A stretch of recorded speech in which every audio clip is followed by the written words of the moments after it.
Pokemon, it's a very fickle game, you guys. You know, sometimes you win, you celebrate, you enjoy it. Sometimes you lose, you despair, you think, what have I done wrong? And sometimes, just once in a while, you get completely and utterly annihilated.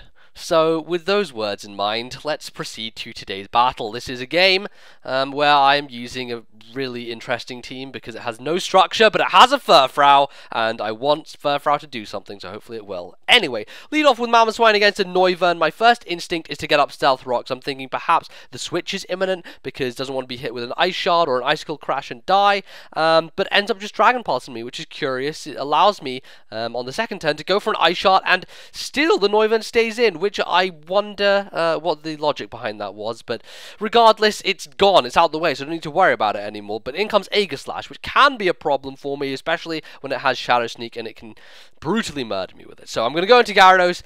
Gyarados, get off the Intimidate, means I'm able to take any physical hit from this thing, and I of course resist both the Sacred Sword and the Iron Head, so if he wants to go for the predicting the switch, I can take those as well. Iron Head turns out to be the case, and the reason I don't go for the Mega Evolution here is I predicted him to go for the Sacred Sword, because if I transformed into a Dark type, it would be super effective and spell my demise. Instead, he actually opts to go for the Shadow Ball, so Mega Evolving there probably would have been a better idea, but instead, I decide to do it now, predicting the Shadow Sneak to get the resistance, and ladies and gentlemen, now that that is done, it can't kill me. Mega Gyarados has +1/+1, I'm going to hand it over to him. Good evening, boys and girls. I'm Mega Gyarados, and let me take you through this easy guide on how to utterly fucking destroy teams. Number 1, have a fucking grand moustache like mine. Oh, look at it, swirling in the wind, lovely, and it makes me such a threatening force. And then, what are you gonna do? Alright, that's it.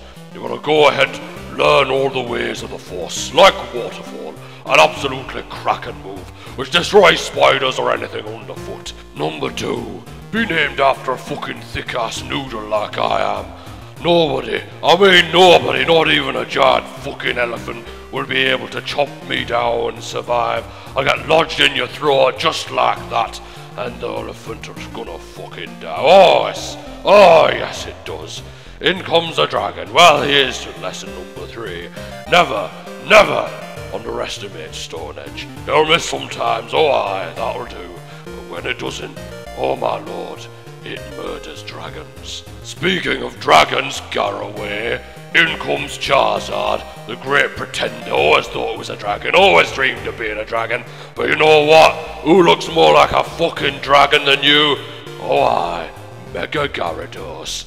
Let me take a taste of your fucking sun. Waterfall, ain't no way that's stopping me out, no. I'm out for a taste of blood, a taste of vengeance, and becoming a fucking Dragon King. And that, ladies and gentlemen, is an easy-to-follow guide from Mega Gyarados himself. Thank you, Mega Gyarados, for stepping in up to the mark on how to destroy teams with Mega Gyarados. That's going to be it for today. So, hope you enjoyed. If you did, feel free to leave a like down below. If you didn't, then you can shout at me in the comments in a loud voice using caps lock, because everyone knows that that's how you simulate loud noises. Until next time, see you then.